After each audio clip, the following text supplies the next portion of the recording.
Oi pessoal, tudo bom com vocês? Então, nós vamos ver agora conjuntos numéricos. Então vamos lá. O primeiro conjunto numérico são os conjuntos dos números naturais. Para a gente lembrar quais são, natural vem de natureza. Então imagina os números que a gente consegue encontrar na natureza.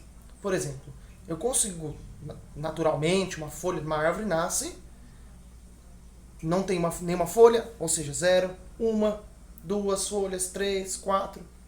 Ou seja, eu tenho esses números aqui. E assim por diante. Então é infinito. 0, 1, 2, 3, 4, 5 e assim por diante. De maneira infinita, sempre de uma em uma unidade. E os positivos. Resumindo, então, são todos os números inteiros e positivos. O próximo conjunto são os números inteiros. O nome já diz inteiro. Aquilo que não está quebrado, né? Os números decimais, né? Aquele número com vírgula. Então, quais são os números inteiros?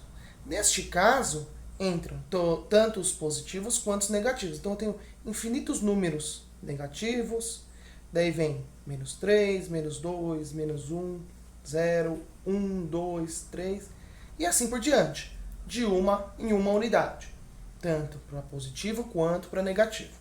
E aí vai de maneira infinita. Números racionais. É qualquer número que podemos escrever em forma de fração. Então, quem são esses números? São as próprias frações, obviamente, então podemos ter que números?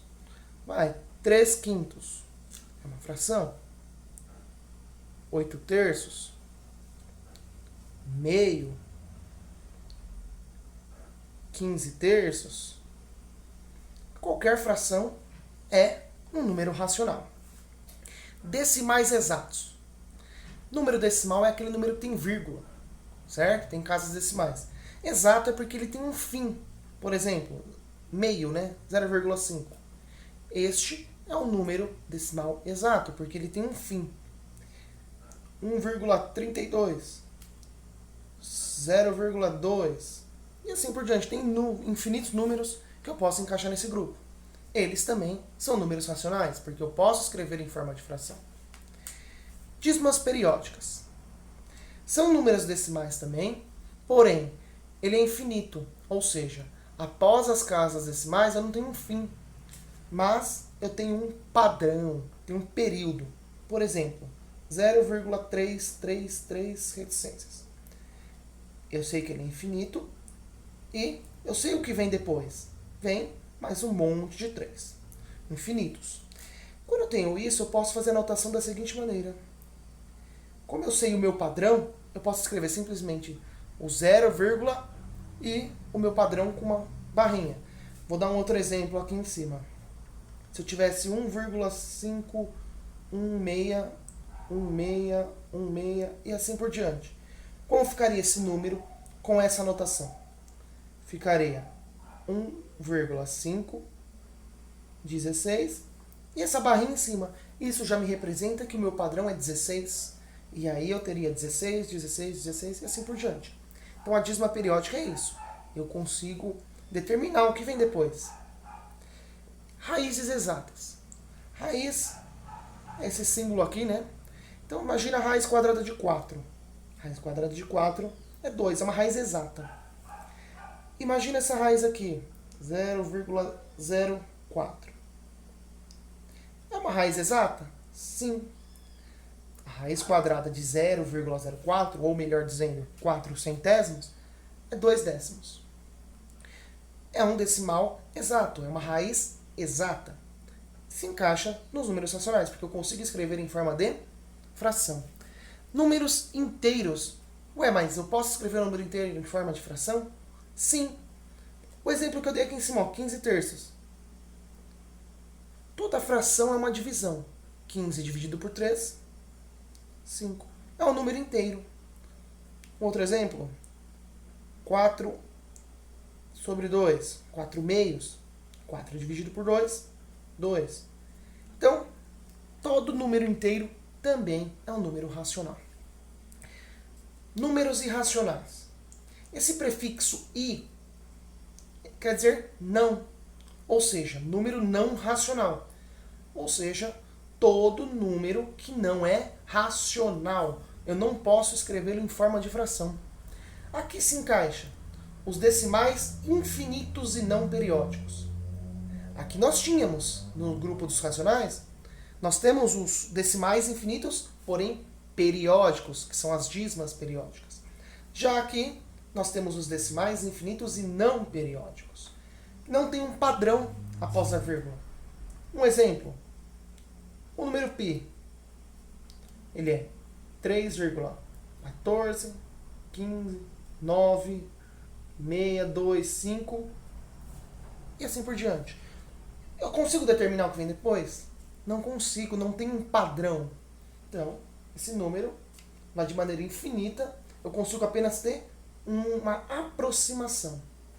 E tem infinitos números. Poderia ser um número qualquer, 5, 6, 3, 7, 1, 8. Tá vendo? Eu não consigo dimensionar, não consigo saber o que vem depois. São números decimais, infinitos e não periódicos. Raízes inexatas.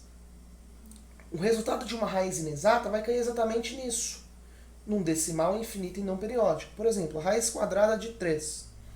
Eu não consigo determinar um valor exato para ela. Eu consigo valores aproximados, porque ela é um número irracional. Raiz cúbica de 10. Raiz cúbica de 2. E inúmeras outras raízes. Esses são só alguns exemplos. Temos o conjunto dos números reais. Essa simbologia aqui. O conjunto dos racionais unido com o conjunto dos números irracionais é igual ao conjunto dos números reais. Ou seja, o conjunto dos reais é a união entre os conjuntos dos racionais com o conjunto dos irracionais. Se eu juntar os dois conjuntos, eu terei o conjunto dos reais. Vamos lá, eu fiz um diagrama aqui. Vamos agora colocar cada conjunto no seu lugar. Vamos lá, só para a gente representar a relação entre esses conjuntos. Esse pequenininho aqui são os números naturais. Todos os números naturais estão aqui dentro. Tá. Vocês percebem que ele está dentro de um outro conjunto aqui que eu fiz esse quadradinho de preto, nesse retângulo. Quem seria esse conjunto? São os inteiros. Por que isso? Pode observar. O conjunto dos naturais são os números 0, 1, 2, 3, 4 e assim por diante.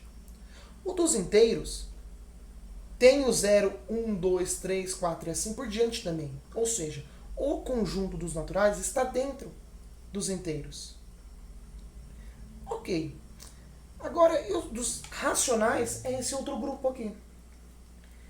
E, como eu afirmei aqui, todos os inteiros também podem ser escritos em forma de fração, ou seja, eles também são racionais. Então, recapitulando, todos os naturais também são inteiros.